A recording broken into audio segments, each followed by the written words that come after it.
Hello everyone, ലോഗ്രാറിൻ്റെ പുതിയൊരു ക്ലാസ്സിലേക്ക് എല്ലാവർക്കും സ്വാഗതം. ഇന്ന് നമ്മൾ പഠിക്കുന്നത് ജോഗ്രഫിയിലെ ഏറ്റവും ഇമ്പോർട്ടൻ്റ് ആയിട്ടുള്ള ടോപ്പിക്കാണ് ഇന്ത്യയുടെ ഭൂമിശാസ്ത്രപരമായ സവിശേഷതകൾ. നമുക്കപ്പോൾ നേരെ ക്ലാസ്സിലേക്ക് പോകാം.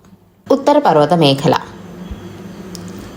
ലഡാക്കിന് വടക്ക് പടിഞ്ഞാറ് മുതൽ അരുണാചൽ പ്രദേശ് വരെയാണ് ഉത്തരപർവ്വത മേഖല വ്യാപിച്ചു കിടക്കുന്നത്. അപ്പോൾ വടക്ക് ലഡാക്ക് മുതൽ അരുണാചൽ പ്രദേശ് വരെ വ്യാപിച്ചു കിടക്കുന്നതാണ് ഉത്തരപർവ്വത മേഖല എന്ന് പറയുന്നത്. എന്തൊക്കെയാണ് പ്രാധാന്യം ഇതിൻ്റെ?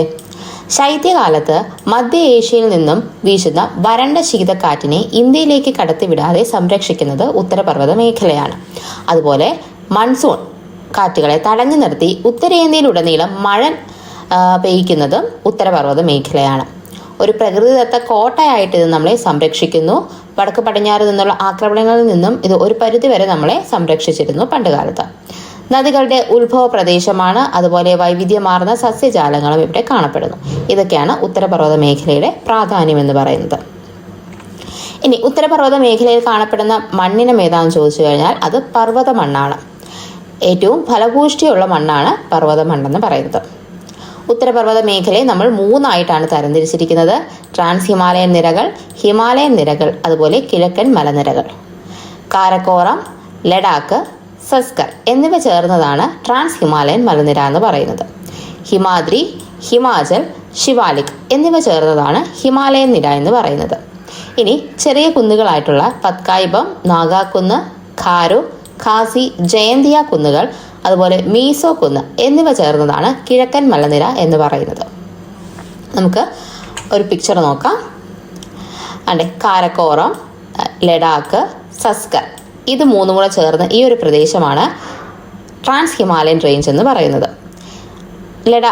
ജമ്മു കാശ്മീർ ആ ഭാഗത്ത് ഇവിടെ നിന്നേ തുടങ്ങുകയാണ്. ഇവിടെ നിന്ന് അരുണാചൽ പ്രദേശ് വരെ നീണ്ടു കിടക്കുന്ന ഹിമാദ്രി, ഹിമാചൽ, ശിവാലിക് ഇങ്ങനെയുള്ള 3 റേഞ്ചസ് ആണ് ഹിമാലയ എന്ന് നമ്മൾ പറയുന്നത്. പിന്നെ ഇവിടെ ചെറിയ ചെറിയ ഓരോരോ കുന്നുകളായിട്ട് പത്കായിബം, നാഗ ഹിൽസ്, അതുപോലെ മീസോ ഹിൽസ് ഇതൊക്കെ ചേർന്നതാണ്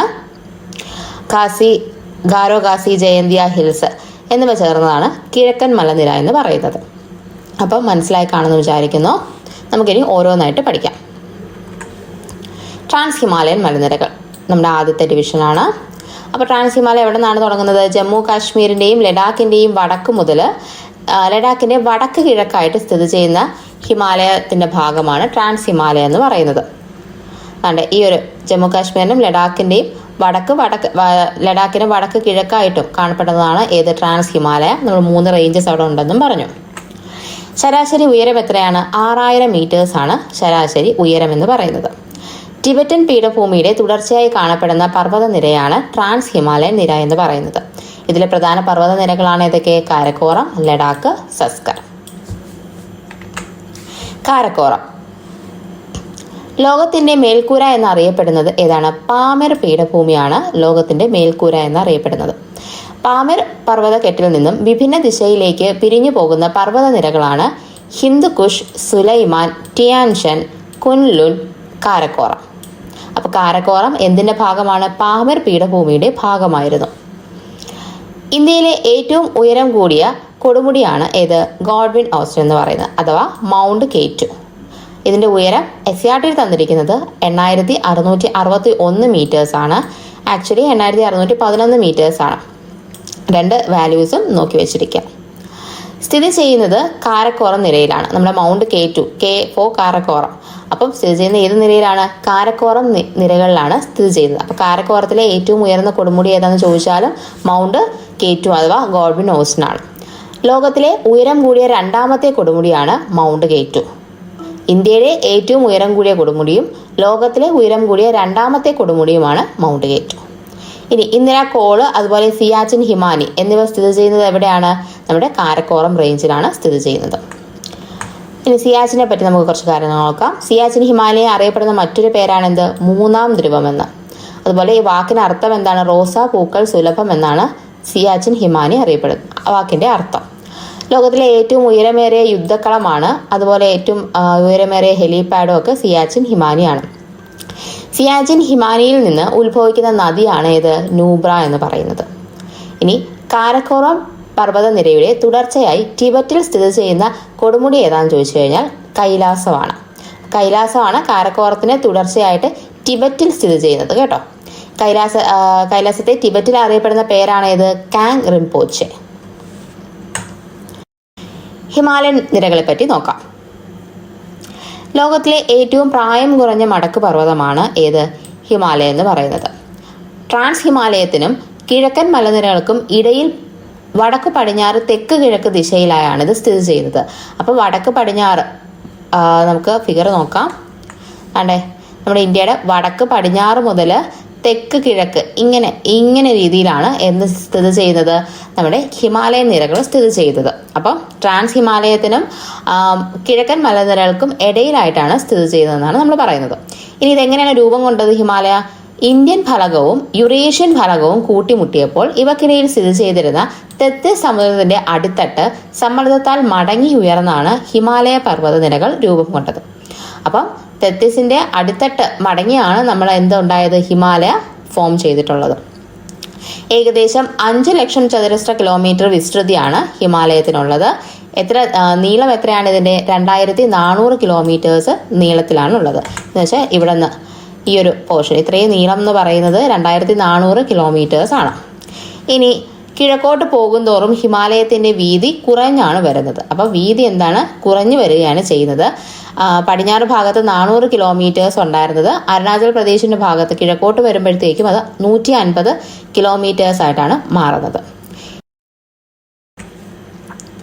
ഈ ഹിമാലയം കടന്നു പോകുന്ന സംസ്ഥാനങ്ങൾ 11 സംസ്ഥാനങ്ങളിലൂടെയാണ് ഹിമാലയ കടന്നു പോകുന്നത്. അതുപോലെ ഓക്ക്, ചെസ്നട്ട്, മേപ്പിൾ, സൂപാഗ്രിക വൃക്ഷങ്ങളായിട്ടുള്ള ദേവദാരു, സൈപ്രസ് എന്നിവയെല്ലാം ഹിമാലയത്തിൽ കാണപ്പെടുന്നുണ്ട്. 1000 മുതൽ 2000 മീറ്റർ മേളിൽ ഉയരമുള്ള വൃക്ഷങ്ങളാണ് ഈ ഓക്ക്, ചെസ്നട്ട്, മേപ്പിൾ എന്നൊക്കെ പറയുന്നത്. അപ്പോൾ ഇതെല്ലാം കാണപ്പെടുന്നത് ഹിമാലയ റേഞ്ചിലാണ്. നമുക്ക് ഹിമാലയത്തെ 3ആയിട്ട് തിരിക്കാമെന്ന് പറഞ്ഞു. ഏതൊക്കെയാണ്? ഹിമാദ്രി, ഹിമാചൽ, ശിവാലിക്. അപ്പം ദാണ്ടെ ഈ കാണുന്നത് ഈ പോർഷനാണ് ഹിമാദ്രി എന്ന് പറയുന്നത്. അതിന് തൊട്ട് താഴെയായിട്ടുള്ളതാണ് ഹിമാചൽ. ഈ ഡോട്ട് ആയിട്ടുള്ളതാണ് ഏതെന്ന് പറയുന്നത്? ശിവാലിക് എന്ന് പറയുന്നത്. ഓക്കെ, നമുക്ക് ഓരോന്നായിട്ട് നോക്കാം. ഹിമാലയത്തിന്റെ ഏറ്റവും ഉയരം കൂടിയ പർവ്വതനിരയാണ് ഹിമാദ്രി എന്ന് പറയുന്നത്. ശരാശരി ഉയരം എത്രയാണ്? 6000 മീറ്റർ ആണ് ശരാശരി ഉയരം. ഹിമാലയത്തിന്റെ വടക്കേ അറ്റത്തുള്ള പർവ്വതമാണ് ഏറ്റവും വടക്ക് ഹിമാദ്രിയാണ്. ഇതിനറിയപ്പെടുന്ന പേരുകളാണ് ഏതൊക്കെ? ഗ്രേറ്റർ ഹിമാലയ, ഇന്നർ ഹിമാലയ, അതേപോലെ ഹിമാലയത്തിന്റെ നട്ടെല്ല്. അപ്പം ഇതൊക്കെ വിശേഷണങ്ങളാണ് ഹിമാദ്രിയുടെ. എന്തൊക്കെയാണ്? ഗ്രേറ്റർ ഹിമാലയ, ഇന്നർ ഹിമാലയ, ഹിമാലയത്തിന്റെ നട്ടെല്ല്. ഹിമാലയത്തിൽ നിന്നും ഉത്ഭവിക്കുന്ന നദികളാണ് ഗംഗ, യമുന എന്നിവ. അതുപോലെ മൗണ്ട് എവറസ്റ്റ്, കാഞ്ചൻജംഗ, നന്ദാദേവി എന്നീ പർവ്വതങ്ങൾ ഹിമാദ്രിയിലാണ് കാണപ്പെടുന്നത്. ഇവ 8000 മീറ്ററിന് മുകളിലുള്ള പർവ്വതങ്ങളാണ്. ഏതൊക്കെ? മൗണ്ട് എവറസ്റ്റ്, കാഞ്ചൻജംഗ, നന്ദാദേവി എന്നിവ. ലോകത്തിലെ ഏറ്റവും ഉയരം കൂടിയ കൊടുമുടിയാണ് ഏത്? Mount Everest. ഉയരം എത്രയാണ്? 8848.86 മീറ്റേഴ്സ് ആണ്. SRTയിൽ 0.86 കൊടുത്തിട്ടില്ല. അത് ഇപ്പോൾ വന്നൊരു അപ്ഡേറ്റ് ആയിരുന്നു. 8848.86 മീറ്റേഴ്സ് ആണ്. മൗണ്ട് എവറസ്റ്റ് സ്ഥിതി ചെയ്യുന്നത് എവിടെയാണ്? നേപ്പാളിലാണ് സ്ഥിതി ചെയ്യുന്നത്. നേപ്പാളിൽ ഇത് അറിയപ്പെടുന്ന പേര് സാഗർ മാത എന്നാണ്. ലോകത്തിലെ ഏറ്റവും ഉയരം കൂടിയ 3ാമത്തെ കൊടുമുടി ഏതാണെന്ന് ചോദിച്ചു കഴിഞ്ഞാൽ അത് കാഞ്ചൻജംഗയാണ്. അത് നമ്മുടെ ഹിമാദ്രിയിൽ തന്നെയാണ് സ്ഥിതി ചെയ്യുന്നത്. അപ്പോൾ 3ാമത്തെ കൊടുമുടിയാണ് കാഞ്ചൻജംഗ. ഇനി പൂർണ്ണമായും ഇന്ത്യയിൽ സ്ഥിതി ചെയ്യുന്ന ഏറ്റവും ഉയരം കൂടിയ കൊടുമുടിയാണ് കാഞ്ചൻജംഗ എന്ന് പറയുന്നത്. പൂർണ്ണമായും ഇന്ത്യയിൽ സ്ഥിതി ചെയ്യുന്നതിൽ ഏറ്റവും ഉയരം കൂടിയത് കാഞ്ചൻജംഗ. എന്നാൽ ഇന്ത്യയിൽ സ്ഥിതി ചെയ്യുന്ന ഏറ്റവും വലിയ കൊടുമുടി ഏതാണെന്ന് ചോദിച്ചു കഴിഞ്ഞാൽ നമ്മൾ മൗണ്ട് K2 ആണ് പറയുന്നത്. അത് പാക് അധിനിവേശ കശ്മീരിലാണെന്നുള്ളത് ഓർത്തു വെച്ചിരിക്കുക. കാഞ്ചൻജംഗയാണ് പൂർണ്ണമായും ഇന്ത്യയിൽ സ്ഥിതി ചെയ്യുന്ന ഏറ്റവും ഉയരം കൂടിയ കൊടുമുടി. അതുപോലെ കൊടുമുടിയുടെ ശൃംഗത്തിൽ ചവിട്ടരുത് എന്ന വ്യവസ്ഥയോടുകൂടി മാത്രം പർവ്വത ആരോഹരെ കയറ്റിവിടുന്ന കൊടുമുടിയും കൂടിയാണ് കാഞ്ചൻജംഗ എന്ന് പറയുന്നത്. ഇനി ഹിമാദ്രിക്ക് തെക്ക് ഭാഗത്തായി സ്ഥിതി ചെയ്യുന്നതാണ് ഹിമാചൽ. അപ്പം ഹിമാദ്രി, അതിന് തൊട്ട് താഴെയായിട്ടാണ് ഹിമാചൽ എന്ന് പറയുന്നത്. ഹിമാദ്രിക്കും ശിവാലിക്കിനും ഇടയിലായിട്ടാണ് സ്ഥിതി ചെയ്യുന്നത്. ലെസ്സർ ഹിമാലയ എന്നാണ് ഇത് അറിയപ്പെടുന്നത്. അപ്പം അറിയപ്പെടുന്ന പേരെന്താണ്? ലെസ്സർ ഹിമാലയ. ഗ്രേറ്റർ ഹിമാലയ എന്നറിയപ്പെടുന്നത് ഹിമാദ്രി, ലെസ്സർ ഹിമാലയ എന്നറിയപ്പെടുന്നത് ഹിമാചലാണ്. ശരാശരി ഉയരം എത്രയാണ്? 3000 മീറ്റേഴ്സ് ആണ്. ഏറ്റവും വലിയ പർവ്വതനിരയാണ് പീർ പഞ്ചൽ എന്ന് പറയുന്നത്. ഹിമാചലിലെ ഏറ്റവും ഉയർന്ന പർവ്വതനിര പീർ പഞ്ചലാണ്. സഞ്ചാരികളുടെ പർദീസ എന്നറിയപ്പെടുന്ന താഴ്വരയാണ് കശ്മീർ താഴ്വര. അത് ഹിമാചലിലാണ് കാണപ്പെടുന്നത്. സുഖവാസ കേന്ദ്രങ്ങൾക്ക് പ്രസിദ്ധമായ ഹിമാലയ നിരയാണ് ഹിമാചൽ എന്ന് പറയുന്നത്. അപ്പോൾ ഹിമാചലിൽ ഏറ്റവും കൂടുതലുള്ളത് സുഖവാസ കേന്ദ്രങ്ങളാണ്. ഷിംല, ഡാർജിലിംഗ് എന്നിവയൊക്കെ ഹിമാചലിലെ തെക്കൻ ചെരുവിൽ കാണപ്പെടുന്ന സുഖവാസ കേന്ദ്രങ്ങളാണ്. സുഖവാസ കേന്ദ്രങ്ങളുടെ റാണിയാണ് മുസൂറി. അപ്പോൾ മുസൂറിയുടെ വിശേഷണമാണ് എന്ത്? സുഖവാസ കേന്ദ്രങ്ങളുടെ റാണി. എന്നാൽ സുഖവാസ കേന്ദ്രങ്ങളുടെ രാജകുമാരി എന്നറിയപ്പെടുന്നത് കൊടൈക്കനാലാണ്. ഇത് തമ്മിൽ തിരിഞ്ഞു പോകരുത്. റാണി ചോദിക്കുമ്പോഴാണ് മുസൂറി, രാജകുമാരി എന്ന് ചോദിച്ചു കഴിഞ്ഞാൽ കൊടൈക്കനാലാണ്. ഹിമാചലിൽ പൊതുവെ കാണപ്പെടുന്ന മരങ്ങളാണ് ഏതൊക്കെ? പൈൻ, ഓക്ക്, ദേവദാരു, ഫിർ എന്നിവയൊക്കെ ഹിമാചലിൽ കാണപ്പെടുന്ന മരങ്ങളാണ്. ഇനി ശിവാലിക്. ഏറ്റവും തെക്കു ഭാഗത്ത് സ്ഥിതി ചെയ്യുന്നതാണ് ശിവാലിക് എന്ന് പറയുന്നത്. ഉയരം കുറഞ്ഞ പർവ്വതനിരകളാണിത്. ശിവാലിക് നിരയുടെ ശരാശരി ഉയരം എന്ന് പറയുന്നത് 1220 മീറ്ററാണ്. ശിവന്റെ തിരുമുടി എന്നാണ് ശിവാലിക്കിന്റെ അർത്ഥം. ശിവന്റെ തിരുമുടി എന്നതാണ് ശിവാലിക്കിന്റെ അർത്ഥം. ഔട്ടർ ഹിമാലയ എന്നും ഇത് അറിയപ്പെടുന്നുണ്ട്. അപ്പോൾ ഗ്രേറ്റർ ഹിമാലയ ഉണ്ട്, ലെസർ ഹിമാലയ ഉണ്ട്, ഔട്ടർ ഹിമാലയ ഉണ്ട്. മൂന്നും തമ്മിൽ തിരിഞ്ഞു പോകരുത്. കാണപ്പെടുന്ന കൃഷിരീതിയാണ് തട്ടായുള്ള കൃഷിരീതി അഥവാ ടെറസ് ഫാമിംഗ് എന്ന് പറയും. അപ്പോൾ ടെറസ് ഫാമിംഗ് ഉള്ളത് ശിവാലിക്കിലാണെന്ന് ഓർത്തു വെച്ചിരിക്കുക. ഇനി ഭൂകമ്പം ഉരുൾപൊട്ടലിനും കൂടുതലായി അനുഭവപ്പെടുന്ന ഹിമാലയൻ പർവ്വതനിരയാണ് ശിവാലിക് എന്ന് പറയുന്നത്. അപ്പോൾ ഭൂകമ്പവും ഉരുൾപൊട്ടലും കൂടുതലായിട്ട് കാണപ്പെടുന്നത് ശിവാലിക്കിലാണ്. ശിവാലിക് മലനിരകൾക്ക് സമാന്തരമായി പാറകഷ്ണങ്ങൾ നിറഞ്ഞ കൃഷിക്ക് തീരെ അനുയോജ്യമല്ലാത്ത പ്രദേശത്തിനെയാണ് ഭാബർ എന്ന് പറയുന്നത്. അപ്പോൾ കൃഷിക്ക് തീരെ അനുയോജ്യമല്ല, കൃഷി അവിടെ ചെയ്യാൻ പറ്റാത്ത പ്രദേശങ്ങളാണ് ഭാബർ എന്ന് പറയുന്നത്. അവിടെ മുഴുവൻ കല്ലുകളായിരിക്കും കാണപ്പെടുന്നത്. ഭാബർ പ്രദേശത്തിന് തെക്കായി സസ്യജാലങ്ങൾ വളരുന്ന ചതുപ്പ് പ്രദേശമാണ് ടെറായി എന്ന് പറയുന്നത്. അപ്പം സസ്യങ്ങൾ വളരുന്ന പ്രദേശം ടെറായും സസ്യങ്ങൾ വളരാത്ത പ്രദേശമാണ് ഭാബർ എന്ന് പറയുന്നത്. ഇനി ശിവാലിക്കിന്റെ മറ്റൊരു പ്രത്യേകതയാണ് ഏത്? ഡ്യൂണുകൾ കാണപ്പെടുന്നു. അപ്പോൾ ഡ്യൂണുകൾ കാണപ്പെടുന്നത് എവിടെയാണെന്ന് ചോദിച്ചു കഴിഞ്ഞാൽ അത് ശിവാലിക്കിലാണ്. ഏറ്റവും വലിയ ഡൂണാണ് ഏത്? ഡെറാഡൂൺ എന്ന് പറയുന്നത്. സാൽമരങ്ങളും ശിവാലിക്കിൽ കാണപ്പെടുന്നുണ്ട്. ഇനി ഹിമാലയൻ നദികൾ ഈ പർവ്വതനിരയെ മുറിച്ചുകൊണ്ട് ഒഴുകുന്നതിനാൽ പലയിടങ്ങളിലും തുടർച്ച നഷ്ടപ്പെടുന്നു. അപ്പോൾ തുടർച്ച നഷ്ടപ്പെട്ട ഒരു പർവ്വതനിര കൂടെയാണ് ശിവാലിക് എന്ന് പറയുന്നത്. ഇനി നമുക്ക് ഹിമാലയത്തിലെ ചുരങ്ങളെ പറ്റി നോക്കാം. നമ്മൾ പ്രധാനമായിട്ടുള്ള ചുരങ്ങൾ മാത്രമാണ് നോക്കുന്നത്. ലിപുലേക്ക്, ഷിപ്കില, സോജില, നാദുല. ലിപുലേക്ക് ഏതൊക്കെ പ്രദേശങ്ങളെയാണ് ബന്ധിപ്പിക്കുന്നത്? ഉത്തരാഖണ്ഡിനെയും ടിബറ്റിനെയും തമ്മിലാണ് ലിപുലേക്ക് ബന്ധിപ്പിക്കുന്നത്. ഷിപ്കില ബന്ധിപ്പിക്കുന്നത് ഹിമാചൽ പ്രദേശ്, ടിബറ്റ്. സോജില ശ്രീനഗർ, കാർഗിൽ. നാദുല സിക്കിം, ടിബറ്റ്.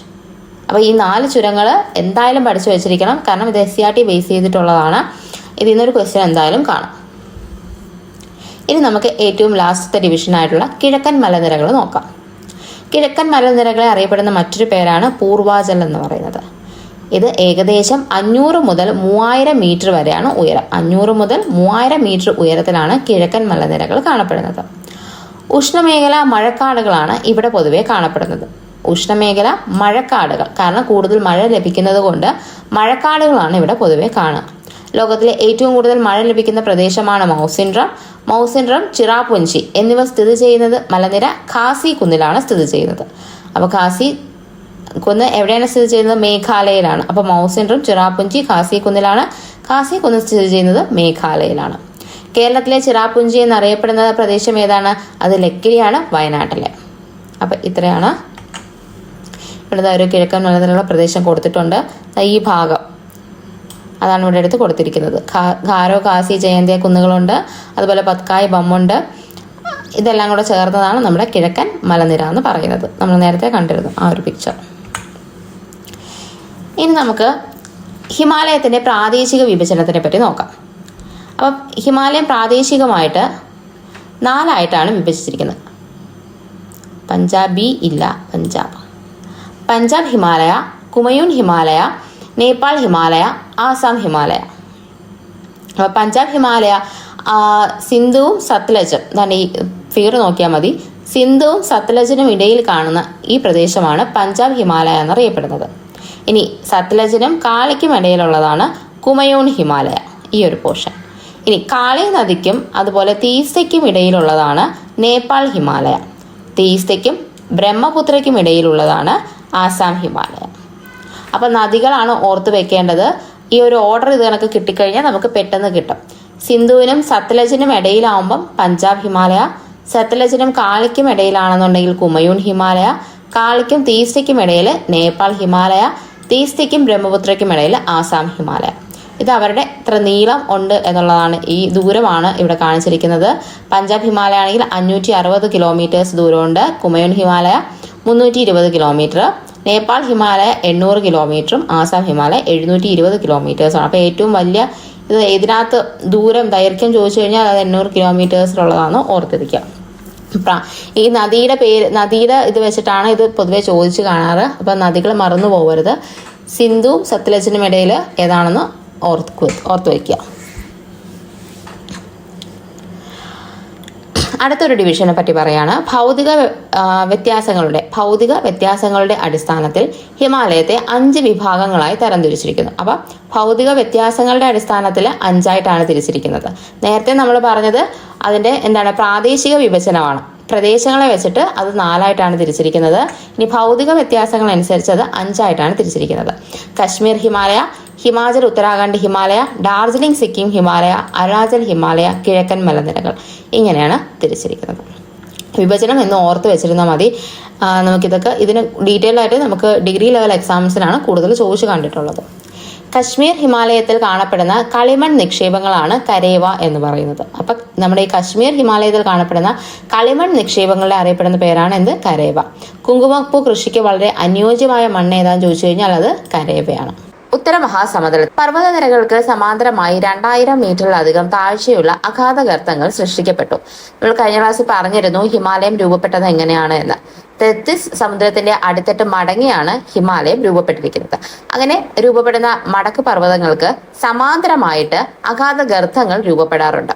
അപ്പോൾ ഹിമാലയം എന്ന് പറയുന്ന മടക്ക് പർവ്വതം രൂപപ്പെട്ടതിനെ തുടർന്നുണ്ടായ ഗർത്തമാണ് പിന്നീട് ഉത്തര മഹാസമുദ്രമായി മാറുന്നത്. അപ്പൊ എത്ര മീറ്റർ ആയിരുന്നു? 2000 മീറ്റർ ആഴമുള്ളൊരു ഗർത്തമായിരുന്നു ഉണ്ടായിരുന്നത്.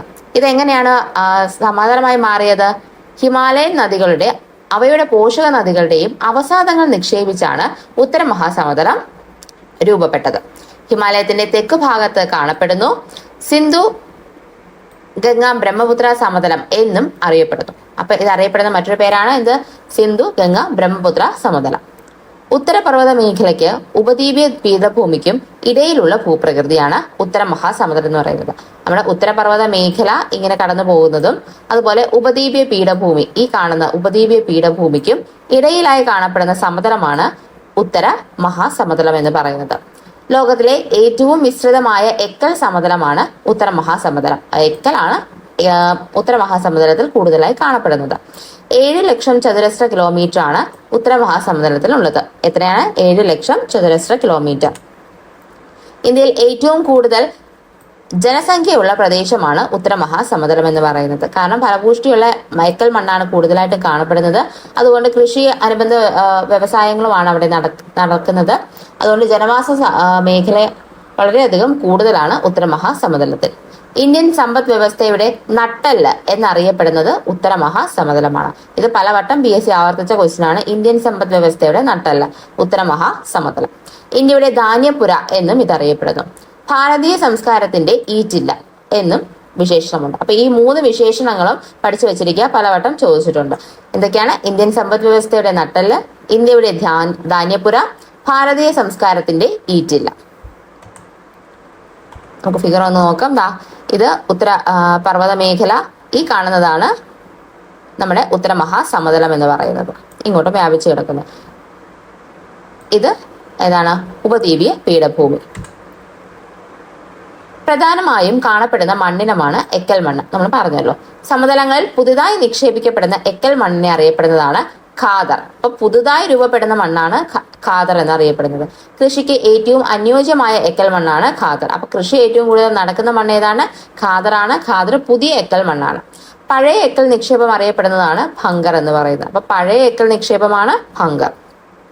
നെൽകൃഷിക്ക് യോജിച്ച മണ്ണാണ് എക്കൽ എന്ന് പറയുന്നത്. 2 നദികൾക്കിടയിലുള്ള എക്കൽ പ്രദേശം അറിയപ്പെടുന്നതാണ് ഡോബ്. രണ്ട് നദികൾക്കിടയിലുള്ള എക്കൽ പ്രദേശത്തെ എന്താണ് വിളിക്കുന്നത്?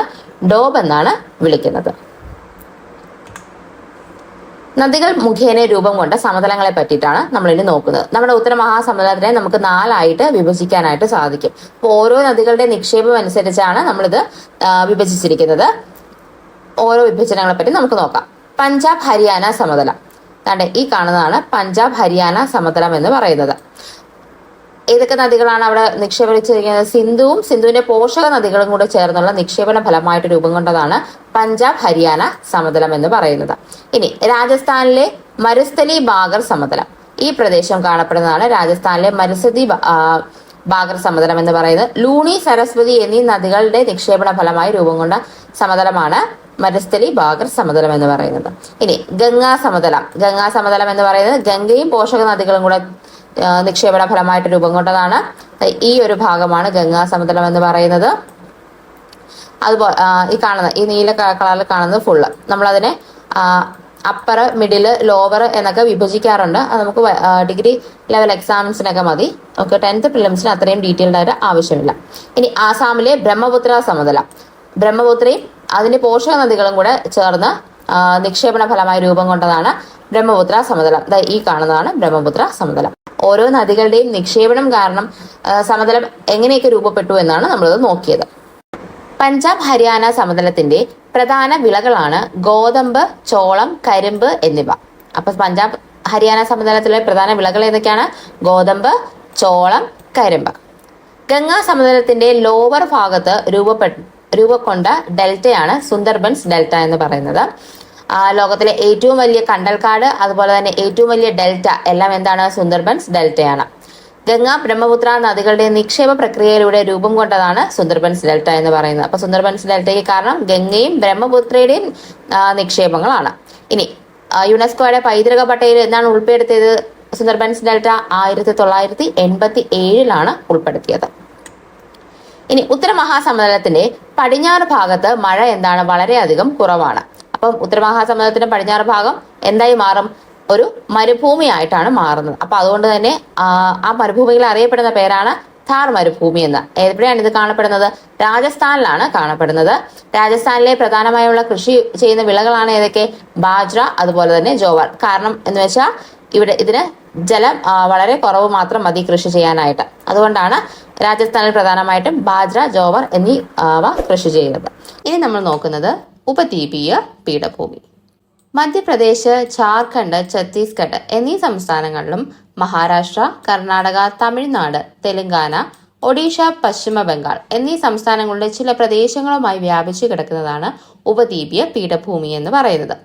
അപ്പം മധ്യപ്രദേശ്, ജാർഖണ്ഡ്, ഛത്തീസ്ഗഡ് എന്നിവയിലും മുഴുവനായിട്ടും, അതുപോലെ മഹാരാഷ്ട്ര, കർണാടക, തമിഴ്നാട്, തെലങ്കാന, ഒഡീഷ, പശ്ചിമ ബംഗാൾ എന്നിവയുടെ കുറച്ച് ഭാഗത്തുമായിട്ടാണ് ഉപദ്വീപീയ പീഠഭൂമി വ്യാപിച്ചു കിടക്കുന്നത്. ഉത്തര മഹാസമുദ്രത്തിനും തീരസമതലത്തിനും ഇടയിലാണ് ഇത് സ്ഥിതി ചെയ്യുന്നത്. ഉത്തര മഹാസമുദ്രത്തിനും അതുപോലെ തന്നെ നമ്മുടെ തീരസമതലത്തിനും, ഈ കാണുന്ന തീരസമതലത്തിനും ഇടയിലായിട്ടാണ് ഉപദ്വീപീയ പീഠഭൂമി കാണപ്പെടുന്നത്. മനസ്സിലായല്ലോ? ഇന്ത്യയിലെ ഏറ്റവും വിസ്തൃതവും അതുപോലെ തന്നെ പഴക്കം ചെന്നതുമായ ഭൂവിഭാഗം ഏതെന്ന് ചോദിച്ചു കഴിഞ്ഞാൽ ഉപദ്വീപീയ പീഠഭൂമിയാണ്. ഫിഗർ കാണുമ്പോൾ തന്നെ നമുക്ക് മനസ്സിലാവാം ഏറ്റവും വലുത് ഏതാണ്? ഉപദ്വീപീയ പീഠഭൂമിയാണ്. അതുപോലെ തന്നെ ഏറ്റവും പഴക്കം ചെന്ന ഭൂവിഭാഗം ഏതെന്ന് ചോദിച്ചാലും ഉപദ്വീപീയ പീഠഭൂമിയാണ്. ഉറപ്പേറിയ ശിലകളാലാണ് ഇത് നിർമ്മിതം. കാരണം ലാവ തണുത്തുറഞ്ഞാണ് ഇത് ഉണ്ടായിരിക്കുന്നത്. ലാവ തണുത്തുറയാൻ എടുക്കുന്നത് ഒരുപാട് സമയമെടുത്താണ് ലാവ തണുത്തുറയുന്നത്. അതുകൊണ്ട് തന്നെ ശിലകൾക്ക് വളരെയധികം ഉറപ്പ് കൂടുതലായിരിക്കും. അപ്പോൾ ഉറപ്പേറിയ ശിലകളാലാണ് ഉപദ്വീപീയ പീഠഭൂമി നിർമ്മിച്ചിരിക്കുന്നത്. ഇതിന്റെ വിസ്തൃതി എത്രയാണ്? ഏകദേശം 15 ലക്ഷം ചതുരശ്ര കിലോമീറ്റർ ആണ് ഇതിന്റെ വിസ്തൃതി എന്ന് പറയുന്നത്. ഇനി ഇവിടുത്തെ സവിശേഷതകളാണ് പർവ്വതങ്ങൾ, അതുപോലെ തന്നെ പീഠഭൂമികൾ, താഴ്വരകൾ എല്ലാം കാണപ്പെടുന്നുണ്ട്. ഏറ്റവും ഉയരമേറിയ കൊടുമുടിയാണ് ഏത്? ആനമുടി എന്ന് പറയുന്നത്. 2695 മീറ്റേഴ്സ് ആണ് ഇതിന്റെ ഉയരം എന്ന് പറയുന്നത്. ആനമുടി ഏത് ജില്ലയിലാണ്? ഇടുക്കി ജില്ലയിലാണ് സ്ഥിതി ചെയ്യുന്നത്. ഇനി ഉപദ്വീപീയ പീഠഭൂമിയെ അറിയപ്പെടുന്ന പേരാണെന്ത്? ധാതുക്കളുടെ കലവറ എന്ന്. അപ്പൊ ധാതുക്കളുടെ കലവറ എന്നറിയപ്പെടുന്ന ഭൂവിഭാഗം ഏത് എന്ന് ചോദിച്ചു കഴിഞ്ഞാൽ ഉപദ്വീപീയ പീഠഭൂമിയാണ്. കാലികമായി മാത്രം മഴ ലഭിക്കുന്നിടത്ത് ഉഷ്ണമേഖല ഇലപൊഴിയും കാടുകളാണ് കാണപ്പെടുന്നത്. അപ്പോൾ കാലികമായിട്ട് മാത്രം മഴ കിട്ടുന്നിടത്ത് ഉഷ്ണമേഖല ഇലപൊഴിയും കാടുകളാണ് ഉണ്ടാവുക. അവിടെയുള്ള മരങ്ങളാണ് ഇതൊക്കെ തേക്ക്, സാല്, ചന്ദനം, മുള എന്നിവ. എന്നാൽ മഴ ധാരാളമായി ലഭിക്കുന്നിടത്ത് ഉഷ്ണമേഖല മഴക്കാടുകളാണ് കാണപ്പെടുന്നത്. നമ്മുടെ പശ്ചിമഘട്ട മേഖലയിലൊക്കെ ഉഷ്ണമേഖല മഴക്കാടുകളാണ് കാണപ്പെടുന്നത്. ഇനി പ്രധാന പർവ്വത നിരകളാണ് ഏതൊക്കെ? ആരവല്ലി, വിന്ധ്യ, സത്പുര, പശ്ചിമഘട്ടം, പൂർവ്വഘട്ടം എന്നിവ. ഒരു ഫിഗറിൽ കാണാം. ആരവല്ലി, ഈ കാണുന്നതാണ് ആരവല്ലി, വിന്ധ്യ, സത്പുര, പശ്ചിമഘട്ടം, അതുപോലെ തന്നെ പൂർവ്വഘട്ടം. ഇത്രയുമാണ് പ്രധാനമായിട്ടുള്ള പർവ്വതനിരകളെന്ന് പറയുന്നത്. ഇനി ഓരോ പർവ്വതനിരയെ പറ്റി നമുക്ക് നോക്കാം. ഇന്ത്യയിലെ ഏറ്റവും പഴക്കമേറിയ മടക്ക് പർവ്വതം ആണ് ആരവല്ലി എന്ന് പറയുന്നത്. അപ്പൊ ഏറ്റവും പഴക്കമേറിയ മടക്ക് പർവ്വതം എന്ന് ചോദിച്ചാലും ആരവല്ലി തന്നെയാണ്. ഏറ്റവും പഴക്കമേറിയ പർവ്വതനിര എന്ന് ചോദിച്ചാലും ആരവല്ലി തന്നെയാണ് ഉത്തരം. ആരവല്ലി പർവ്വതനിരയിലെ ഏറ്റവും ഉയരം കൂടിയ കൊടുമുടിയാണ് മൗണ്ട് ഗുരുശിഖർ എന്ന് പറയുന്നത്. ഇന്ത്യയിലെ വടക്കേ ഇന്ത്യ, തെക്കേ ഇന്ത്യ എന്ന് വിഭജിക്കുന്നതാണ് വിന്ധ്യാനിര എന്ന് പറയുന്നത്. നമ്മൾ ഫിഗർ കണ്ടു. അതിന്റെ ഈ വിന്ധ്യയാണ് ഇന്ത്യയെ വടക്കേ ഇന്ത്യ, തെക്കേ ഇന്ത്യ എന്ന് വിഭജിക്കുന്നത്, വിന്ധ്യ പർവ്വതം. വിന്ധ്യാനിരയ്ക്ക് സമാന്തരമായി നർമ്മദ, താപ്തി നദികൾക്കിടയിൽ സ്ഥിതി ചെയ്യുന്ന പർവ്വതനിരയാണ് സത്പുര. വിന്ധ്യയ്ക്കും സത്പുരയ്ക്കും ഇടയിലാണ് നർമ്മദ എന്ന് പറയുന്ന നദി എന്ന് പറയുന്നത്. നർമ്മദ കഴിഞ്ഞ് സത്പുര കഴിഞ്ഞ് താപ്തി താഴെയാണ്. അപ്പൊ നർമ്മദയ്ക്കും താപ്തിക്കും ഇടയിലാണ് സത്പുര എന്ന് പറയുന്ന പർവ്വതനിര ഉള്ളത്. സത്പുര പർവ്വതനിരയിലെ ഏറ്റവും ഉയരം കൂടിയ പർവ്വതമാണ് ധൂപ്ഗഡ്. ഇനി പശ്ചിമഘട്ടം. അറബിക്കടലിന് സമാന്തരമായി ഗുജറാത്തിലെ താപ്തി നദി മുതൽ കന്യാകുമാരി വരെ 1600 കിലോമീറ്റർ ദൂരത്തിൽ വ്യാപിച്ചു കിടക്കുന്ന പർവ്വതനിരയാണ് പശ്ചിമഘട്ടം. എത്ര ദൂരമാണുള്ളത്? 1600 കിലോമീറ്റേഴ്സ് ദൂരത്തിലാണ് വ്യാപിച്ചു കിടക്കുന്നത്. ഗുജറാത്തിലെ താപ്തി നദി ഇവിടെ നിന്ന് ഇങ്ങനെ ഒഴുകിയിരുന്നു. ആ താപ്തി നദി മുതൽ നമ്മുടെ കന്യാകുമാരി വരെ വ്യാപിച്ച് കിടക്കുന്നു. 1600ഓളം കിലോമീറ്റേഴ്സ് നീളത്തിലാണ് പശ്ചിമഘട്ടം കിടക്കുന്നത്. ഈ ശരാശരി വീതി എത്രയാണ്? 100 കിലോമീറ്റർ ആണ് ശരാശരി വീതി എന്ന് പറയുന്നത്. ശരാശരി ഉയരം 1200 മീറ്റേഴ്സ് ആണ്. ഉപദ്വീപീയ പീഠഭൂമിയുടെ പടിഞ്ഞാറേ അതിര് നമ്മുടെ വെസ്റ്റേൺ സൈഡിൽ കാണുന്നു. ഉപദ്വീപീയ പീഠഭൂമി ഇതാണെങ്കിൽ അതിന്റെ പടിഞ്ഞാറേ അതിരാണ് ഏത്? പശ്ചിമഘട്ടം എന്ന് പറയുന്നത്. കടന്നു പോകുന്ന ഇന്ത്യൻ സംസ്ഥാനങ്ങൾ ഏതൊക്കെയാണ്? ഗുജറാത്ത്, ഗോവ, കേരളം, മഹാരാഷ്ട്ര, കർണാടക, തമിഴ്നാട്. അപ്പം ഗുജറാത്ത്, മഹാരാഷ്ട്ര, ഗോവ, കർണാടക, കേരളം, തമിഴ്നാട് എന്നീ 6 സംസ്ഥാനങ്ങളിലൂടെയാണ് നമ്മുടെ പശ്ചിമഘട്ടം കടന്നു പോകുന്നത്. പശ്ചിമഘട്ടത്തിലെ ഉയരം കൂടിയ കൊടുമുടിയാണ് ആനമുടി എന്ന് പറയുന്നത്. അപ്പൊ ഡെക്കാനിലെ ഏറ്റവും ഉയരം കൂടിയ കൊടുമുടിയായ ആനമുടി തന്നെയാണ് നമ്മുടെ പശ്ചിമഘട്ടത്തിലാണല്ലോ നിൽക്കുന്നത്. അപ്പൊ പശ്ചിമഘട്ടത്തിലെ ഏറ്റവും ഉയരം കൂടിയ കൊടുമുടി എന്ന് നമുക്ക് പറയാം. തെക്കേ ഇന്ത്യയിലെ ഏറ്റവും ഉയരം കൂടിയ കൊടുമുടി ആനമുടി. പശ്ചിമഘട്ടത്തെ ലോക പൈതൃക കേന്ദ്രമായി യുനെസ്കോ തിരഞ്ഞെടുത്ത വർഷം 2012. യുനെസ്കോ എത്ര കേന്ദ്രങ്ങളെയാണ് തിരഞ്ഞെടുത്തത്? 39 കേന്ദ്രങ്ങളെയാണ് തിരഞ്ഞെടുത്തത്. അതിൽ 20 എണ്ണവും കേരളത്തിൽ നിന്നാണ് ഉള്ളത്. കേരളത്തിൽ അറിയപ്പെടുന്ന പേരെന്താണ്? പശ്ചിമഘട്ടത്തെ സഹ്യപർവ്വതം എന്നാണ് അറിയപ്പെടുന്നത്. എന്നാൽ മഹാരാഷ്ട്ര, ഗോവ, കർണാടക എന്നീ സംസ്ഥാനങ്ങളിൽ ഇത് അറിയപ്പെടുന്നത് സഹ്യാദ്രി എന്നാണ്. പശ്ചിമഘട്ടത്തിലെ പരിസ്ഥിതി ആഘാതത്തെ പറ്റി പഠനം നടത്താൻ കേന്ദ്ര സർക്കാർ നിയോഗിച്ച കമ്മിറ്റിയാണ് മാധവ് ഗാഡ്ഗിൽ കമ്മിറ്റി. 2009 നിയമിക്കുന്നത്. ഇദ്ദേഹം റിപ്പോർട്ട് സമർപ്പിച്ചത് 2011. 2011 മാധവ് ഗാഡ്ഗിൽ കമ്മിറ്റി റിപ്പോർട്ട് പഠിക്കാനായി കേന്ദ്ര സർക്കാർ നിയോഗിച്ച കമ്മിറ്റിയാണ് കസ്തൂരി രംഗൻ കമ്മിറ്റി എന്ന് പറയുന്നത്. എന്നാൽ കസ്തൂരി രംഗൻ കമ്മിറ്റി റിപ്പോർട്ട് പഠിക്കാനായി കേരള സർക്കാർ നിയോഗിച്ച കമ്മിറ്റിയാണ് ഉമ്മൻ കമ്മിറ്റി എന്ന് പറയുന്നത്. അപ്പൊ ഈ 3 കമ്മിറ്റികളും ഓർത്തു വെച്ചിരിക്കുക. ഇനി പൂർവ്വഘട്ടം. ഉപദ്വീപീയ പീഠഭൂമിയുടെ കിഴക്കേ അതിര്. ഉപദ്വീപീയ പീഠഭൂമിയാണെങ്കിൽ ഇതിന്റെ കിഴക്കേ അതിരാണ് ഏതെന്ന് പറയുന്നത്? പൂർവ്വഘട്ടം എന്ന് പറയുന്നത്. ബംഗാൾ ഉൾക്കടലിന് സമാന്തരമായാണ് കാണപ്പെടുന്നത്. ശരാശരി ഉയരം എത്രയാണ്? 600 മീറ്റർ ആണ് ശരാശരി ഉയരം. പൂർവ്വഘട്ടത്തിലെ ഏറ്റവും ഉയരം കൂടിയ പർവ്വതമാണ് ജിന്ദാഘട്ട് എന്ന് പറയുന്നത്. ജിന്ദാഘട്ടം. പശ്ചിമഘട്ടം, പൂർവ്വഘട്ടം തമ്മിൽ ബന്ധിപ്പിക്കുന്ന ഏത് നിരയാണ്? നീലഗിരി കുന്നുകളാണ് ഇവയെ തമ്മിൽ ബന്ധിപ്പിക്കുന്നത്. അപ്പൊ പശ്ചിമഘട്ടത്തെയും പൂർവ്വഘട്ടത്തെയും തമ്മിൽ ബന്ധിപ്പിക്കുന്നത് ഏതാണ്? നീലഗിരി കുന്നുകളാണ്. നീലഗിരി കുന്നുകളുടെ ഏറ്റവും ഉയരം കൂടിയ പ്രദേശമാണ് ദൊഡ്ഡ ബേട്ട എന്ന് പറയുന്നത്. നീലഗിരിയുടെ റാണി ആരാണ്? ഊട്ടിയാണ് നീലഗിരിയുടെ റാണി. ഇനി നമുക്ക് ഉപദ്വീപീയ പീഠഭൂമിയിലെ മണ്ണിനങ്ങളെ പറ്റി നോക്കാം. ലാവ തണുത്തുറഞ്ഞുണ്ടാകുന്ന ഡെക്കാൻ പീഠഭൂമിയിൽ കാണപ്പെടുന്ന മണ്ണാണ് ഏത്?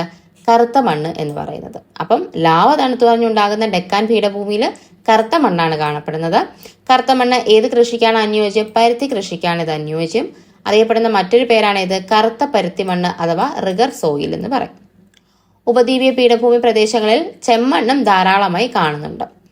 ചെമ്മണ്ണിന്റെ ഫലപുഷ്ടി താരതമ്യേന കുറവാണ്. ഇതിന് ചുവപ്പ് നിറത്തിന് കാരണം എന്താണ്? ഇരുമ്പിന്റെ അംശമാണ് ചുവപ്പ് നിറത്തിന് കാരണം. മൺസൂൺ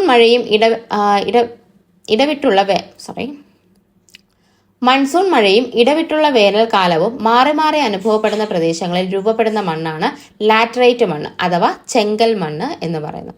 ഇതിലും ചുവപ്പ് നിറം ഉണ്ട്. അപ്പൊ ഈ ചുവപ്പ് നിറത്തിന് കാരണം ഇരുമ്പിന്റെ അംശം തന്നെയാണ്. അപ്പം ഉപദ്വീപീയ പീഠഭൂമിയിൽ കാണപ്പെടുന്ന 3 മണ്ണുകളാണ് ഏതൊക്കെ? കറുത്ത മണ്ണ്, ചെമ്മണ്ണ്, അതുപോലെ തന്നെ ലാറ്ററൈറ്റ് മണ്ണ് അഥവാ ചെങ്കൽ മണ്ണ് എന്നിവ. അനേകം നദികളുടെ ഉത്ഭവ പ്രദേശം കൂടിയാണ് നമ്മുടെ ഉപദ്വീപീയ പീഠഭൂമി എന്ന് പറയുന്നത്. ഈ നദികളെ എന്തെന്നാണ് നമ്മൾ അറിയപ്പെടുന്നത്? ഉപദ്വീപീയ നദികൾ എന്നാണ് വിളിക്കുന്നത്. ഉപദ്വീപീയ നദികളിൽ ഏറ്റവും നീളം കൂടിയത് ഏതിനാണ്? ഗോദാവരിക്കാണ് ഏറ്റവും കൂടുതൽ നീളം എന്ന് പറയുന്നത്. വെള്ളച്ചാട്ടം ഉപദ്വീപീയ നദികളുടെ ഒരു പ്രത്യേകതയാണ്. കർണാടകയിലെ ശരാവതി നദിയിലുള്ള ജോഗ് ഫാൾസ് 225 മീറ്റർ നീളമുള്ള അതാണ് ഏറ്റവും ഉയരമുള്ള വെള്ളച്ചാട്ടം എന്ന് പറയുന്നത്. അപ്പൊ ഏതാണ് ഏറ്റവും ഉയരമുള്ള വെള്ളച്ചാട്ടം? ജോഗ് ഫാൾസ് ആണ് ഏറ്റവും ഉയരമുള്ള വെള്ളച്ചാട്ടം. ഇനി ഉപദ്വീപീയ പീഠഭൂമിയിലുള്ള കാർഷിക വിളകളാണ് ഏതൊക്കെ? പയർവർഗ്ഗങ്ങൾ, നിലക്കടല, കരിമ്പ്, ചോളം, റാഗി, മുളക് എന്നിവ. അപ്പൊ ഏതൊക്കെയാണ്? പയർവർഗ്ഗങ്ങൾ, നിലക്കടല, കരിമ്പ്, ചോളം, റാഗി, മുളക് എന്നിവയാണ് ഇവിടുത്തെ പ്രധാന കർഷക വിളകൾ. ഇരുമ്പയിര്, കൽക്കരി കേട്ടോ. ഇരുമ്പയിര്, കൽക്കരി, മാംഗനീസ്, ബോക്സൈറ്റ്, ചുണ്ണാമ്പ് കല്ല് എന്നിവയും നമ്മുടെ ഉപദ്വീപീയ പീഠഭൂമിയിൽ കാണപ്പെടുന്നുണ്ട്. ധാതുക്കളുടെ കലവറ എന്നാണല്ലോ നമ്മൾ ഉപദ്വീപീയ പീഠഭൂമിയെ വിളിക്കുന്നത്. അപ്പൊ ഈ പറഞ്ഞ ധാതുക്കളെല്ലാം നമ്മുടെ ഉപദ്വീപീയ പീഠഭൂമിയിൽ കാണപ്പെടുന്നുണ്ട്. നമ്മളിവിടുത്തെ എന്തൊക്കെയാണ് തൊഴിൽ മേഖല? നമുക്ക് പറയാം കൃഷി, ഖനനം, അതുപോലെ ധാതു അധിഷ്ഠിത വ്യവസായമാണ് ഉപദ്വീപീയ പീഠഭൂമിയിലെ പ്രധാനപ്പെട്ട തൊഴിൽ മേഖല എന്ന് പറയുന്നത്. നമുക്ക് ഉപദ്വീപീയ പീഠഭൂമിയെ 3ആയിട്ടാണ് പൊതുവെ വിഭജിക്കാനായിട്ട് പറ്റുന്നത്. ഡിവിഷൻ എന്നല്ല, 3ആയിട്ട് നമുക്ക് പറയാം. ഡെക്കാൻ പീഠഭൂമി, മധ്യമേടുകൾ, വടക്ക് കിഴക്കൻ പീഠഭൂമി. അപ്പൊ ഈ ഒരു ഫിഗർ നോക്കുക. ഈ കാണുന്ന ഈ ട്രയാങ്കിൾ ആകൃതിയിലുള്ളതാണ് ഡെക്കാൻ പീഠഭൂമി. ഈ കാണുന്ന പ്രദേശമാണ് മധ്യമേടുകൾ എന്ന് പറയുന്നത്. ഇവിടെയുള്ളതാണ് ഏതെന്ന് പറയുന്നത്? വടക്ക് കിഴക്കൻ പീഠഭൂമി എന്ന് പറയുന്നത്. നമുക്ക് ഇതിന്റെ ഡീറ്റെയിൽസിന് നോക്കാം. ഡെക്കാൻ പീഠഭൂമി ഉപദ്വീപീയ പീഠഭൂമിയിലെ തെക്ക് ഭാഗത്ത് സ്ഥിതി ചെയ്യുന്നു. അപ്പൊ നമ്മൾ ടോട്ടൽ ഉപദ്വീപീയ പീഠഭൂമി എടുക്കുമ്പോൾ അതിന്റെ ഏറ്റവും തെക്ക് ഭാഗത്ത് സ്ഥിതി ചെയ്യുന്നതാണ് ഏത്? ഡെക്കാൻ പീഠഭൂമി എന്ന് പറയുന്നത്. പശ്ചിമഘട്ടം, പൂർവ്വഘട്ടം എന്നീ മലനിരകൾക്കിടയിൽ സ്ഥിതി ചെയ്യുന്നു. അറിയാലോ, ഈ ഭാഗത്ത് കാണുന്നത് പശ്ചിമഘട്ടമാണ്, ഇവിടെ കാണുന്നത് പൂർവ്വഘട്ടമാണ്. അപ്പൊ ഇതിന്റെ രണ്ടിന്റെയും ഇടയിൽ സ്ഥിതി ചെയ്യുന്നതാണ് ഏത്? ഡെക്കാൻ പീഠഭൂമി എന്ന് പറയുന്നത്. ഇന്ത്യയിലെ ഏറ്റവും വലിയ പീഠഭൂമിയാണ്. അതുപോലെ ത്രികോണ ആകൃതിയിലാണിത് ഈ കാണപ്പെടുന്നത്. നർമ്മദ നദിയുടെ തെക്കു ഭാഗത്ത് സ്ഥിതി ചെയ്യുന്നു. നമ്മൾ ഓൾറെഡി പറഞ്ഞതാണ് നർമ്മദ എന്ന് പറയുന്നത് വിന്ധ്യയ്ക്കും സത്പുരയ്ക്കും ഇടയിലായിട്ടാണ് നർമ്മദ ഒഴുകുന്നത്. അപ്പൊ നർമ്മദയുടെ തെക്ക് ഭാഗത്തായിട്ടാണ് നമ്മുടെ ഏത് കാണുന്നത്? ഡെക്കാൻ പീഠഭൂമി കാണപ്പെടുന്നത്. ലോകത്തിലെ ഏറ്റവും വലിയ ലാവ പീഠഭൂമിയാണ് ഡെക്കാൻ പീഠഭൂമി എന്ന് പറയുന്നത്. കാണപ്പെടുന്ന മണ്ണിനം ഏതാണ്? കറുത്ത മണ്ണാണ് കാണപ്പെടുന്നത്. ഉപദ്വീപീയ പീഠഭൂമിയുടെ വടക്ക് പടിഞ്ഞാറ് ഭാഗത്ത് ലാവ തണുത്തുറഞ്ഞുണ്ടായ മേഖല അറിയപ്പെടുന്ന പേരാണ് ഡെക്കാൻ ട്രാപ്പ് മേഖല. ഡെക്കാന്റെ രാജ്ഞി എന്നറിയപ്പെടുന്നത് ആരാണ്? പൂനെയാണ് ഡെക്കാന്റെ രാജ്ഞി അഥവാ ഡെക്കാന്റെ രത്നം എന്നൊക്കെ അറിയപ്പെടുന്നത് പൂനെയാണ്. ഇനി മധ്യമേടുകൾ എന്താണ്? നർമ്മദ നദിക്ക് വടക്കായി സ്ഥിതി ചെയ്യുന്ന ഉപദ്വീപീയ പീഠഭൂമി എന്ന് പറയാം. അല്ലെങ്കിൽ വിന്ധ്യയ്ക്കും സത്പുരയ്ക്കും വടക്കായി സ്ഥിതി ചെയ്യുന്ന ഉപദ്വീപീയ പീഠഭൂമി എന്നും നമുക്ക് പറയാം. അപ്പം നർമ്മദ നദിക്കോ വിന്ധ്യ സത്പുര മലനിരകൾക്കോ വടക്കായിട്ട് സ്ഥിതി ചെയ്യുന്ന പീഠഭൂമികളെ എല്ലാം കൂടിയാണ് നമ്മൾ മധ്യമേടുകൾ എന്ന് വിളിക്കുന്നത്. മധ്യമേടുകളിൽ കാണപ്പെടുന്ന പ്രധാന പീഠഭൂമികളാണ് ഏതൊക്കെ? മാൾവ, അതുപോലെ തന്നെ ഛോട്ടാ നാഗ്പൂർ.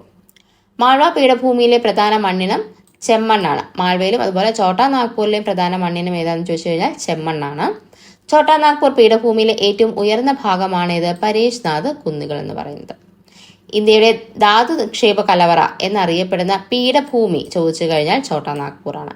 ഇന്ത്യയിലെ ധാതു നിക്ഷേപ കലവറ അല്ലെങ്കിൽ ധാതു കലവറ എന്നറിയപ്പെടുന്ന പീഠഭൂമി ചോദിച്ചാൽ ഛോട്ടാ നാഗ്പൂരും, ധാതു കലവറ എന്നറിയപ്പെടുന്ന ഭൂവിഭാഗം എന്ന് ചോദിക്കുമ്പോഴാണ് നമ്മൾ ഉപദ്വീപീയ പീഠഭൂമി എഴുതേണ്ടത്.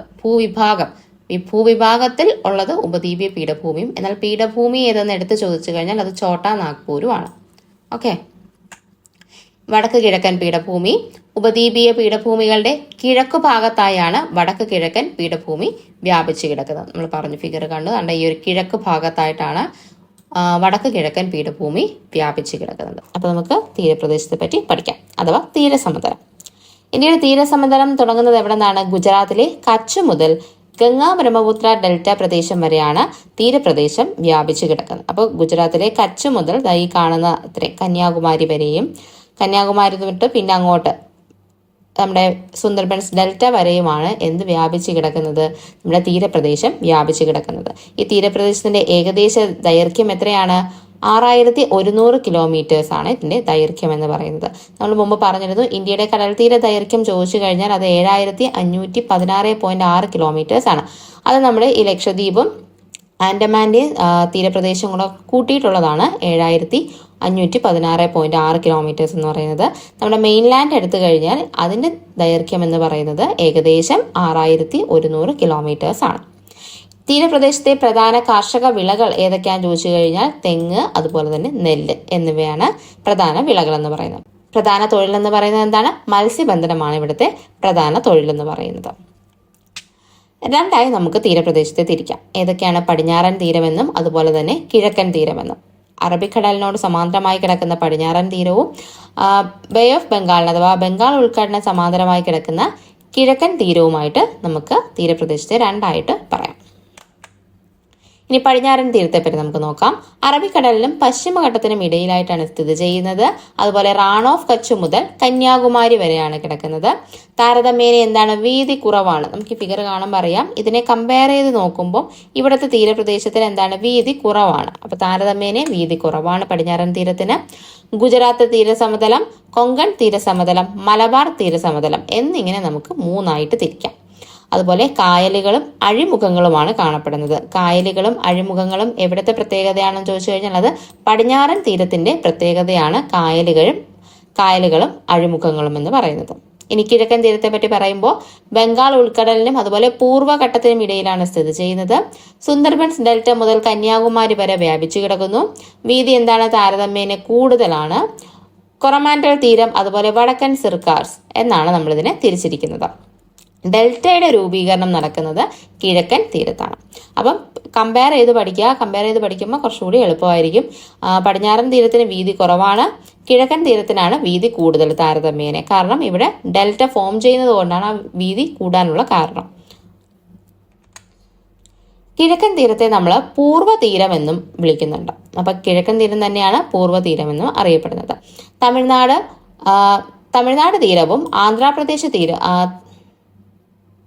തമിഴ്നാട് തീരവും ആന്ധ്രാപ്രദേശിന്റെ തെക്കൻ പ്രദേശവുമായിട്ടുള്ളതാണ് കൊറമാൻഡൽ തീരം എന്ന് പറയുന്നത്. അപ്പം തമിഴ്നാടും അതുപോലെ തന്നെ ആന്ധ്രാപ്രദേശിന്റെ തെക്ക് ഭാഗം വരെ ഉള്ളതാണ് നമ്മുടെ ഏതെന്ന് പറയുന്നത്? കൊറമാൻഡൽ തീരം എന്ന് പറയുന്നത്. ഓക്കെ, ഇനി ആന്ധ്രാപ്രദേശിന്റെ വടക്കും അതുപോലെ തന്നെ ഒഡീഷയുടെയും പശ്ചിമ ബംഗാളിന്റെയും തീരപ്രദേശം ചേർന്നതാണ് വടക്കൻ സർക്കാർസ് എന്ന് പറയുന്നത്. ആന്ധ്രാപ്രദേശിന്റെ വടക്കും അതുപോലെ തന്നെ ഒഡീഷയും പശ്ചിമ ബംഗാളിന്റെ തീരങ്ങളും കൂടെ ചേർന്നതാണ് ഏതെന്ന് പറയുന്നത്? നമ്മുടെ വടക്കൻ സർക്കാർസ് എന്ന് പറയുന്നത്. ഇനി ഒഡീഷയുടെ തീരപ്രദേശത്തിനെ മാത്രമായിട്ട് നമ്മൾ വിളിക്കുന്നത് ഉത്കൽ സമതലം എന്നാണ് വിളിക്കുന്നത്. കിഴക്കൻ തീര സമതലത്തിൽ വ്യാപകമായി എന്താണ് കൃഷി ചെയ്യുന്നത്? നെല്ലാണ് കൃഷി ചെയ്യുന്നത്.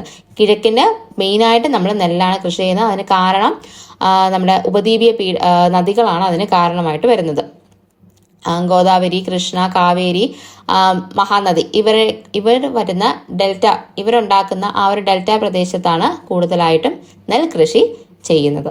ഇനി വടക്ക് കിഴക്ക് മൺസൂൺ പ്രഭാവം കൂടുതലായി അനുഭവപ്പെടുന്ന ഇന്ത്യൻ ഭൂപ്രകൃതിയാണ് കിഴക്കൻ തീരസമതലം എന്ന് പറയുന്നത്. വടക്ക് കിഴക്കൻ മൺസൂൺ ആണ് കേട്ടോ, തിരിഞ്ഞു പോകരുത്. വടക്ക് കിഴക്കൻ മൺസൂൺ കൂടുതലായിട്ട് അനുഭവപ്പെടുന്നതാണ് കിഴക്കൻ തീര സമതലം എന്ന് പറയുന്നത്.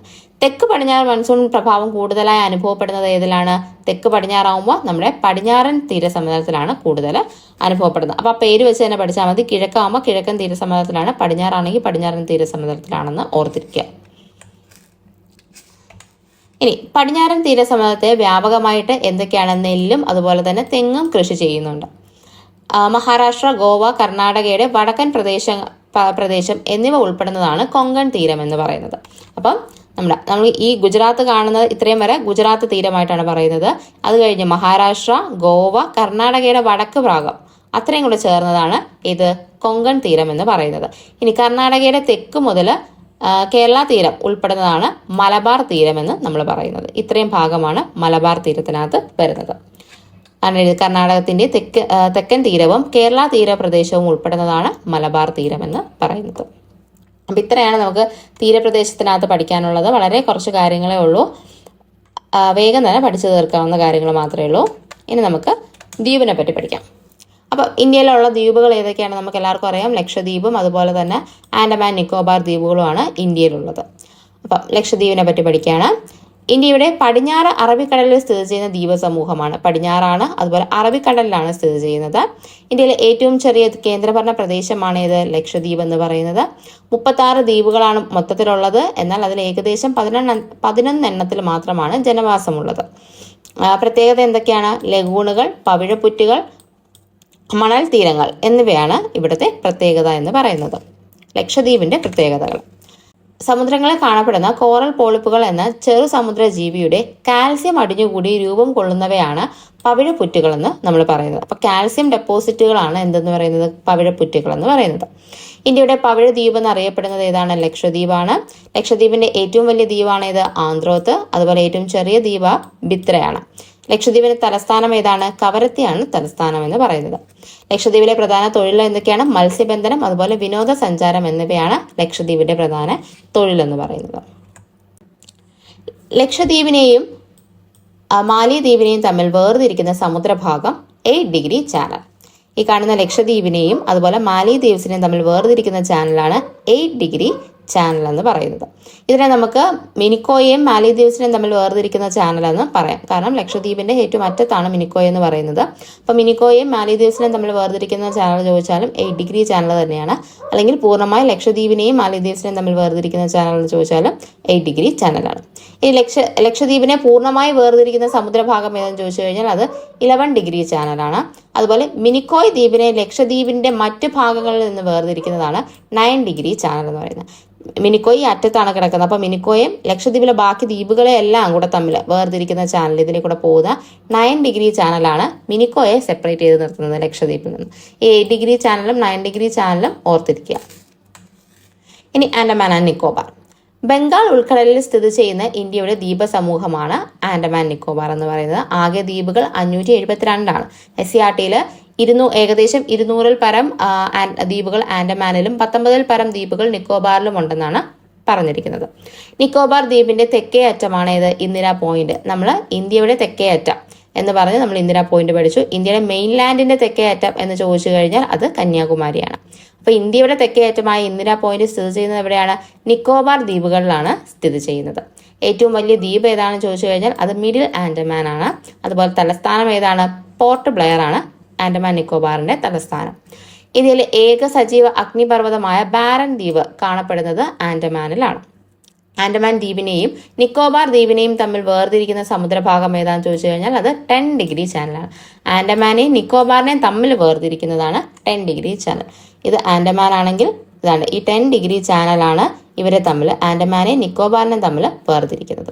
അപ്പോൾ 8 ഡിഗ്രി, 9 ഡിഗ്രി, 10 ഡിഗ്രി ഈ 3 കറക്റ്റായിട്ട് തന്നെ പഠിച്ചു വെച്ചിരിക്കുക. അപ്പോൾ ഇത്രയാണ് നമുക്ക് ഇന്നത്തെ ക്ലാസ് എന്ന് പറയുന്നത്. വീഡിയോ കണ്ട എല്ലാവർക്കും താങ്ക് യു. അടുത്ത ക്ലാസ്സിൽ കാണുന്നവരേക്കും ബൈ.